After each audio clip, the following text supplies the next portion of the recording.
ಎಲ್ಲರೂ ನಮಸ್ಕಾರ. ನಾನು ನಿಮ್ಮ ಮಧು ಕೂಡ ಮಾತಾಡ್ತಿರ್ತಕ್ಕಂಥದ್ದು. ಇವತ್ತು ಯಾವ ವಿಚಾರದ ಬಗ್ಗೆ ನಾನು ಮಾತಾಡಕ್ಕೆ ಬಂದಿದ್ದೀನಿ ಅಂತ ಅಂದ್ರೆ, ನಮ್ಮ 10ನೇ ತರಗತಿ ವಿದ್ಯಾರ್ಥಿಗಳಿಗೆ ಸ್ಟೇಟ್ ಇರ್ಬೋದು, CBSE ಇರ್ಬೋದು, ICSE ಇರ್ಬೋದು, ಈ ಮಕ್ಕಳುಗಳಿಗೆ ಯಾವ ರೀತಿಯಾದಂಥ ತಯಾರಿಯನ್ನು ನಾವು ಮಾಡ್ತಿದ್ವಿ. ಜಸ್ಟ್ ಇನ್ನು ಒಬ್ಬೊಬ್ಬರಿಗೂ ಕೂಡ ಜಸ್ಟ್ 2 ಮಂತ್ಸ್ 3 ಮಂತ್ಸ್ ಒಳಗೆ ಎಲ್ರಿಗೂ ಕವರ್ ಆಗ್ತದೆ. ಇನ್ನು ಜಸ್ಟ್ 45 ಡೇಸ್ ನಮ್ಮ CBSE ಮತ್ತು ICSE ಮಕ್ಕಳಿಗೆ ಇರ್ತಕ್ಕಂಥದ್ದು. ಅಂದ್ರೆ ಕೊನೆ ಹಂತದ ತಯಾರಿನ ಯಾವ ರೀತಿ ಪ್ಲಾನ್ ಮಾಡ್ಕೊಂಡಿದ್ವಿ, ಯಾವ ರೀತಿ ನಡೆಸಬೇಕು ಅನ್ನೋದನ್ನ ನಾವು ನಮ್ಮ ಟೀಮ್ ಮಾಡ್ಕೊಂಡಿದ್ವಿ. ಅದಕ್ಕೆ ನಿಮ್ ಸಹಕಾರ ಬೇಕಾಗಿದೆ. ಸರ್, ಏನ್ ಸಹಕಾರ ಬೇಕು ಅಂತ ಕೇಳಿದ್ರೆ, ಮೊದಲನೇದಾಗಿ ಈಗಾಗಲೇ ಸ್ಟೇಟ್ ಮಕ್ಕಳುಗಳಿಗೆ, CBSE ಮಕ್ಕಳುಗಳಿಗೆ ನಾವು ಪ್ರಶ್ನೆ ಪತ್ರಿಕೆನ ಅಂದ್ರೆ ಸ್ಯಾಂಪಲ್ ಪ್ರಶ್ನೆ ಪತ್ರಿಕೆ ಜೊತೆಗೆ ಉತ್ತರನ ಕಳಿಸ್ಕೊಂಡಿದೀವಿ. ಸೊ ಅದನ್ನ ನೀವು ಮಾಡ್ಬೇಕಿರೋದು ಇಷ್ಟೇನೆ, ಡೌನ್ಲೋಡ್ ಮಾಡಿ ನಮ್ಮ ಮಕ್ಕಳುಗಳಿಗೆ ಕೊಡ್ಬೇಕಾಗಿದೆ, ಕೊಟ್ಟು ಕಳಿಸಿ. ಸೊ ಮೊದಲನೇ ಪಾಯಿಂಟ್ ಅದು ತುಂಬಾ ಇಂಪಾರ್ಟೆಂಟ್ ಇದೆ. ಆ ಪ್ರಶ್ನೆ ಪತ್ರಿಕೆಗಳೇನಿದೆ ತುಂಬಾ ಎಕ್ಸ್ಪೆಕ್ಟೆಡ್ ಕ್ವಶನ್ ಇರ್ಬೋದು, ಈ ನ್ಯೂ ಪ್ಯಾಟರ್ನ್ ಇರ್ಬೋದು, ಯಾವ ರೀತಿ ಕೇಳ್ತಾರೆ ಅದ್ರ ಪ್ರಕಾರನೇ ಇರ್ತಕ್ಕಂಥದ್ದು. ಸೊ ಹಾಗಾಗಿ ದಯವಿಟ್ಟು ಎಲ್ಲ ಪ್ರಿಂಟ್ ಔಟ್ ತೆಗೆದು ಕ್ಲಾಸ್ಗೆ ಕೊಡಿ. ಉಳಿದಿದ್ರೆ ನಾವು ಏನ್ ಮಾಡ್ಬೇಕು ಅದನ್ನ ಮಾಡ್ತೀವಿ. ಮೊದಲನೇದಾಯ್ತು. ಇನ್ನ ಎರಡನೇದಾಗಿ, ಸೊ ಇನ್ನ ಕೆಲವೇ ದಿನ ಎಕ್ಸಾಮ್ ಇರ್ಲಾಗಿ ಅವ್ರಿಗೆ ನಾವು ಮೈಂಡ್ ಮ್ಯಾಪ್ ಅಥವಾ ಕೀ ನೋಟ್ಸ್ ನ ಕೊಡ್ತೀವಿ. ಸರ್, ಏನ್ ಸರ್ ಕೀ ನೋಟ್ಸ್ ಅಂತಂದ್ರೆ, ಜಸ್ಟ್ ಇನ್ 1 ವೀಕ್ ಅಲ್ಲಿ ತಲುಪ್ತದೆ. ಕೀ ನೋಟ್ಸ್ ಅಂತಂದ್ರೆ ಫಾರ್ ಎಕ್ಸಾಂಪಲ್ ತಗೊಳ್ಳಿ, ಒಂದು 10 to 12 ಚಾಪ್ಟರ್ಸ್ ಇದೆ ಸೈನ್ಸ್ ಅಂತ ಅನ್ಕೊಂಡ್ರೆ, ಈಗ ಕೊನೆ ಹಂತದಿಗೆಲ್ಲ ಪ್ರೀ ಬೋರ್ಡ್ ಸ್ಟಾರ್ಟ್ ಆಗಿದೆ. ಸೊ ನೆಕ್ಸ್ಟ್ ಈಗ ಬೋರ್ಡ್ ಎಕ್ಸಾಮ್ಸ್ ಸ್ಟಾರ್ಟ್ ಆಗ್ತದೆ. ಕಂಪ್ಲೀಟ್ ಬುಕ್ಸ್ ಅವ್ರಿಗೆ ಓದಲಿಕ್ಕಾಗಲ್ಲ ಅಲ್ವಾ, ಯಾಕಂದ್ರೆ ಟೈಮ್ ತುಂಬಾ ಕಿಲ್ ಆಗುತ್ತೆ. ಕಂಪ್ಲೀಟ್ ಎಲ್ಲವೂ ಓದಬೇಕಾಗಿರುತ್ತೆ. ಹಾಗಾಗಿ ಒಂದೊಂದು ಚಾಪ್ಟರ್ನ ಜಸ್ಟ್ 1 ಪೇಜ್ ಮತ್ತೆ 2 ಪೇಜ್ ನಲ್ಲಿ ಕೀ ನೋಟ್ಸ್ ಮಾಡಿ ಕೊಡ್ತೀವಿ. ಆಲ್ರೆಡಿ ರೆಡಿ ಆಗಿದೆ, ಅದನ್ನ ಕಳಿಸ್ಕೊಡುವಂಥದ್ದು. ಅಂದ್ರೆ ಎಲ್ಲವೂ ಓದಕ್ಕೆ ಸಮಯ ಇಲ್ಲ. ಕಂಟಿನ್ಯೂಸ್ ಎಕ್ಸಾಮ್ಗಳಿದೆ, ನಿಮಗೆ ನೋಡಿದ್ರೆ ಸೋಮವಾರ, ಮಂಗಳವಾರ, ಬುಧವಾರ, ಗುರುವಾರ ಕಂಟಿನ್ಯೂಸ್ ಎಕ್ಸಾಮ್ಸ್ ಇದೆ. ಕೊನೆ ಹಂತದಲ್ಲಿ ಅವ್ರಿಗೆ ಎಲ್ಲವೂ ಗೊತ್ತಾಗಬೇಕು, ಆ ರೀತಿ ಕೀ ನೋಟ್ಸ್ ನ ಕೊಡ್ತಕ್ಕಂಥದ್ದು. ಎರಡನೇದು, ಅದನ್ನ ದಯವಿಟ್ಟು ನಾನು ಹೇಳ್ತಿರೋದೇನಂದ್ರೆ, ಎಲ್ಲಾ ಮೆಟೀರಿಯಲ್ ನಿಮ್ಗೆ ಕಳಿಸ್ಕೊಡ್ತೀವಿ. ಪೋಷಕರು ನೋಡ್ಕೊಂಡು ಹಾಗೆ ಸುಮ್ಮನೆ ಆಗ್ಬೇಡಿ.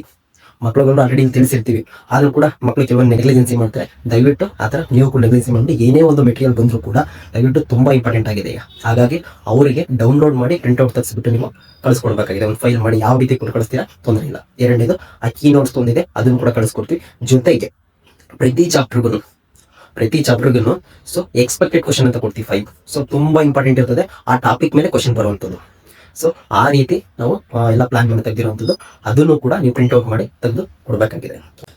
ಇನ್ನೊಂದು, ನಮ್ಮ SLC ಮಕ್ಕಳಿಗೆ ಪ್ರಮುಖವಾದಂಥ ಒಂದು ಪ್ಲಾನ್ ಮಾಡ್ಕೊಂಡಿದೀವಿ. ಅದೇನಪ್ಪ ಅಂತಂದ್ರೆ, ಪೋಷಕರಿಗೆ ವಿನಂತಿ ಮಾಡ್ಕೊಳ್ಳೋದು, ಸೊ ಅವ್ರಿಗೆ ಜಸ್ಟ್ ಒಂದು 20 ರಿಂದ 30 ಆನ್ಸರ್ ಶೀಟ್ನ ಕೊಟ್ಟು ಕಳಿಸ್ಬೇಕು. ಅಂದ್ರೆ ಪ್ರತಿದಿನ ಅವ್ರ ಬ್ಯಾಗ್ನಲ್ಲಿ ಇರಬೇಕು. ಏನಂತಂದ್ರೆ, ಏನು 45 ಡೇಸ್ ಅಂದ್ರೆ 2 ಮಂತ್ಸ್ ಅಥವಾ 3 ಮಂತ್ಸ್ ಏನು ಎಕ್ಸಾಮ್ ಇದೆ, ಸೊ ಇಲ್ಲಿ ಪ್ರತಿದಿನ ಅವರಿಗೆ ಆನ್ಸರ್ನ 20 ರಿಂದ 30 ನಿಮಿಷ. ಸೊ ಅದು 2 ಕ್ವಶನ್ ಇರ್ಬೋದು ಅಥವಾ 4 ಕ್ವಶನ್ ಇರ್ಬೋದು. ಅವರು ಏನು ಓದಿರ್ತಾರೋ ಅವತ್ತಿನ ದಿನ, ಅಥವಾ ಸೋಷಿಯಲ್ ಓದಿರ್ಬೋದು, ಅಥವಾ ಫಿಸಿಕ್ಸ್ ಓದಿರ್ಬೋದು, ಅಥವಾ ಕೆಮಿಸ್ಟ್ರಿ, ಅಥವಾ ಬಯಾಲಜಿ, ಅಥವಾ ಮ್ಯಾಥಮೆಟಿಕ್ಸ್, ಈ ಓದಿರೋವಂಥದ್ದನ್ನ ಸೊ ಇಲ್ಲಿ ಬರ್ಸೋವಂಥದ್ದು. ಅದಕ್ಕೆ 10 ಮಾರ್ಕ್ಸ್ ಅಂತ ಕ್ಯಾಲ್ಕುಲೇಟ್ ಮಾಡಿ ವ್ಯಾಲ್ಯೂಯೇಷನ್ ಕೂಡ ಮಾಡ್ತೀವಿ, ಕೊಡ್ತೀವಿ. ಇದು ಏನು ನೆನಪಾಗ್ತದೆ ಅಂತ ಅಂದರೆ, ಅವರಿಗೆ ಟೈಮ್ ಮ್ಯಾನೇಜ್ಮೆಂಟ್ನ ಹೇಗೆ ಕವರ್ ಮಾಡಬೇಕು ಅನ್ನೋದು ಗೊತ್ತಾಗುತ್ತೆ. ಇನ್ನೊಂದು ಓದಿ ನಾವು ಬರ್ಸ್ತೀವಿ ಅಂತ ಅಂದಾಗ ಸೊ ತುಂಬ ಕಾನ್ಸಂಟ್ರೇಷನಿಂದ ಓದ್ತಾರೆ. ಸೊ ಅವ್ರ ಗಮನ ಬೇರೆ ಕಡೆಗೆ ಇರೋದಿಲ್ಲ. ಸೊ ಇದಕ್ಕೂ ಕೂಡ ಹೆಲ್ಪ್ ಆಗ್ತದೆ. ಇನ್ನೊಂದು, ಬಹಳಷ್ಟು ಮಕ್ಕಳಲ್ಲಿ ನಾವು ಅಬ್ಸರ್ವ್ ಮಾಡಿದ್ದೇನೆ ಅಂತಂದರೆ, ಆನ್ಸರ್ನ ಹೇಳ್ತಾರೆ ಬಾಯ್ಬಿಟ್ಟು, ಬಟ್ ಬರೆಯೋದಕ್ಕೆ ಬರೋದಿಲ್ಲ. ಯಾವ ರೀತಿ ಬರೋದಿಲ್ಲ ಸರ್? ಈಗ ಫಾರ್ ಎಕ್ಸಾಂಪಲ್ ಇತ್ತೀಚೆಗೆ ಎಲ್ಲರೂ ಕೂಡ ಅಪ್ಲೈಡ್ ಲೆವೆಲ್ ಕ್ವಶನೇ ಕೇಳ್ತಿದ್ದಾರೆ. ಸೊ ಏನಂತಂದರೆ, ಈಗ 2 ಮಾರ್ಕ್ಸಿಗೆ ಓದಿರ್ತಾರೆ, ಅದನ್ನೇನು 5 ಮಾರ್ಕ್ಸಿಗೆ ಕೇಳಿದ್ರು ಅಂತ ಅಂದ್ಕೊಳ್ಳಿ. ಸೊ ತುಂಬ ನರ್ವಸ್ ಆಗ್ತಾರೆ, ಯಾವ ಥರ ಬರೆಯುವಂಥದ್ದು. ಅದೇ 5 ಮಾರ್ಕ್ಸಿಗೆ ಓದಿರ್ತೀನ 2 ಮಾರ್ಕ್ಸಿಗೆ ಕೇಳಿದ್ರು ಅಂತ ಅಂದ್ಕೊಳ್ಳಿ. ಸೊ ಅದನ್ನು ಯಾವ ರೀತಿ ಡಿಕ್ರೀಸ್ ಮಾಡಿ ಬರೀಬೇಕು, ಇದು ಗೊತ್ತಾಗ್ತಿಲ್ಲ ಮಕ್ಕಳುಗಳಿಗೆ. ಇಲ್ಲಿ ಹೇಳುತ್ತಿದ್ದಾರೆ ಭಾಳ 70 to 80% ಮಕ್ಕಳು ಎಲ್ಲಿ ಹೇಳುತ್ತಿದ್ದಾರೆ ಅಂದರೆ, ಆನ್ಸರ್ ಏನೋ ಬಾಯಲ್ಲಿ ಹೇಳ್ತಾರೆ, ಬಟ್ ಬರೆಯೋದಕ್ಕೆ ಬರೋದಿಲ್ಲ. ಹಾಗಾಗಿ ಅದಕ್ಕೋಸ್ಕರ ಜೊತೆಗೆ ಅಕ್ಯುರೇಸಿನೂ ಕೂಡ ಇಂಪ್ರೂವ್ ಆಗ್ತದೆ. ಸೊ ಒಂದು ಕ್ಲಾರಿಟಿ ಸಿಗ್ತದೆ ಅವರಿಗೆ ಬರೆಯುವಂಥದ್ದು, ಮತ್ತು ಸ್ಪೀಡ್ ಇಂಪ್ರೂವ್ ಆಗ್ತದೆ. ಇದಕ್ಕೋಸ್ಕರ ನಾವು ಈ ಒಂದು ಯೋಜನೆಯನ್ನು, ಅಂದರೆ ಲಾಸ್ಟ್ ಟೈಮ್ ಪ್ರಿಪ್ರೇಷನ್ ಅಂತ ಏನಿದೆ, ಲಾಸ್ಟ್ ಮಿನಿಟ್ ಪ್ರಿಪ್ರೇಷನ್ ಅಂತ, ಇದನ್ನು ಮಾಡ್ಕೊಂಡಿರುವಂಥದ್ದು. ಹಾಗೆ ಮೊದಲನೇದಾಗಿ ಹೇಳಿದೆ, ಇನ್ನೊಂದ್ಸಲ ನಾನು ರಿವೈಸ್ ಮಾಡ್ತೀನಿ. ಸೊ ಒಂದು ಕ್ವಶನ್ ಪೇಪರ್ಗಳನ್ನ, ಅಂದರೆ ಸ್ಯಾಂಪಲ್ ಕ್ವಶನ್ ಪೇಪರ್ನ ನಾವು ಕೊಟ್ಟಿರುವಂಥದ್ದನ್ನು ದಯವಿಟ್ಟು ಡೌನ್ಲೋಡ್ ಮಾಡಿಕೊಡಿ. ಜೊತೆಗೆ ಕೀ ನೋಟ್ಸ್ನ ಕೊಡ್ತೀವಿ, ಜೊತೆಗೆ ಎಕ್ಸ್ಪೆಕ್ಟೆಡ್ ಕ್ವಶನ್ಸ್ ಕೂಡ ಕೊಡ್ತೀವಿ. ಸೊ ಕೊನೆಯದಾಗಿ ಪ್ರತಿದಿನ ಅವರಿಗೆ ಆನ್ಸರ್ನ ಬರ್ಸುವಂಥದ್ದು. ಆನ್ಸರ್ ಶೀಟ್ಗಳನ್ನ ದಯವಿಟ್ಟು ಕೊಟ್ಟು ಕಳಿಸಿ. ಅಲ್ಲಿಗೆ ಒಂದು ಐಡಿಯಾ ಸಿಕ್ತು ಅಂದ್ಕೊಳ್ತೀನಿ ಪೇರೆಂಟ್ಸಿಗೆ. ಇನ್ನು ಉಳಿದಂತೆ, ಸೊ ಮಕ್ಕಳನ್ನ ದಯವಿಟ್ಟು ಆಬ್ಸೆಂಟ್ ಮಾಡೋದು ಕಳಿಸ್ಕೊಡಿ. ಇದು ಐ ಹಂಬಲ್ ರಿಕ್ವೆಸ್ಟ್. ನನ್ನ ಟೀಮ್ ಕಡೆಯಿಂದ ಕೇಳ್ಕೊಳ್ತೀನಿ, ನಮ್ಮ ವಿದ್ಯಾಕಾಶ ಕಡೆಯಿಂದ ಕೇಳ್ತಿರೋದು. ಯಾಕಂದರೆ ಮಧ್ಯೆ ಆಬ್ಸೆಂಟ್ ಆಗ್ತಿದೆ ಅಂದರೆ ಭಾಳ ಎಲ್ಲ ಒಂದು ಕಡೆ ನಮಗೆ ಬೇಜಾರು ಅನಿಸುತ್ತೆ. ಫಾರ್ ಎಕ್ಸಾಂಪಲ್ ಹೇಳ್ತೀನಿ ಕೇಳಿ, ಫಾರ್ ಎಕ್ಸಾಂಪಲ್ ಸಿಟಿ ಬ್ರಾಂಚ್ನಲ್ಲಿ ಸೊ ತುಂಬ ಚೆನ್ನಾಗಿ ಬೆಂಬಲ ಕೊಡ್ತಿದ್ದಾರೆ. ಸೊ ಮಾರ್ನಿಂಗು ಕೂಡ ಮಕ್ಕಳುಗಳು ಆಬ್ಸೆಂಟ್ ಆಗಂಗೆ ಬರ್ತಿದ್ದಾರೆ. ಅದೇ ನಮ್ಮ ಚನ್ನಪಟ್ಟಣ ಬ್ರಾಂಚ್ನಲ್ಲಿ ಬೇಜಾರು ಮಾಡ್ಕೊಬೇಡಿ, ಚನ್ನಪಟ್ಟಣ ಬ್ರಾಂಚಲ್ಲಿ ಇರ್ತಕ್ಕಂಥವ್ರು ಮಕ್ಕಳು ತುಂಬ ರೀಸನ್ಗಳು ಹೇಳ್ತಾರೆ. ಇರೋದು ಕೊನೆ ಜಸ್ಟ್ 60 ಡೇಸ್ ಇದೆ ಅಷ್ಟೇ, 45 ಡೇಸ್ ಅಷ್ಟೇ. ಆದರೂ ಕೂಡ ತುಂಬ ಲೇಸಿ ಮಾಡ್ತಿದ್ದಾರೆ. ಚಳಿ ಅಂತಲೂ, ಗಾಳಿ ಮಳೆ ಇದೆಲ್ಲ ಏನೋ ಒಂದು ಇದೆ ಚಳಿ ಅಂತ ಅಂದ್ಬಿಟ್ಟು. ಸೊ ನಾವು ಈ ಟೈಮ್ನಲ್ಲಿ ರೀಸನ್ ಹೇಳ್ಕೊಂಡು ಕೂತ್ಕೊಳ್ಳೋಂಗಿಲ್ಲ.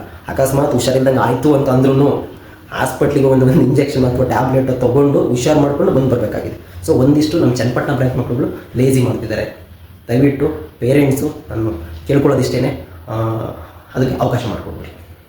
ದಯವಿಟ್ಟು ಮಕ್ಕಳನ್ನ ಕಳಿಸ್ಕೊಡಿ. ಮಾರ್ನಿಂಗ್ ಕಳಿಸೋಂಥ ಮಾರ್ನಿಂಗ್ ಕಳಿಸಿ, ಈವ್ನಿಂಗ್ ಅಂತ ಕಂಪಲ್ಸರಿ ಬರಲಿ. ಇನ್ನು ಸಂಡೇನೂ ಕೂಡ ತೊಗೊಳ್ತಿದ್ವಿ. ದಯವಿಟ್ಟು ಕಳಿಸ್ಕೊಡಿ. ಅವ್ರನ್ನ ಒಳ್ಳೆ ರೀತಿ ಎಜುಕೇಷನ್ ಕೊಡುವಂಥದ್ದು, ಅವ್ರನ್ನ ಒಳ್ಳೆ ಪ್ರಿಪ್ರೇಷನ್ ಮಾಡುವಂಥದ್ದು, ಅವ್ರನ್ನ ಮಾರ್ಕ್ಸ್ನ ಇನ್ಕ್ರೀಸ್ ಮಾಡುವಂಥದ್ದು. ಸೊ ನಮ್ಮ ಟೀಮ್ನ ಜವಾಬ್ದಾರಿ. ಅದಕ್ಕೆ ಅಂತ ಎಲ್ಲ ರೀತಿಯಾದಂಥ ಪ್ಲಾನ್ ಮಾಡ್ಕೊಂಡಿದ್ದೀವಿ. Okay, thank you.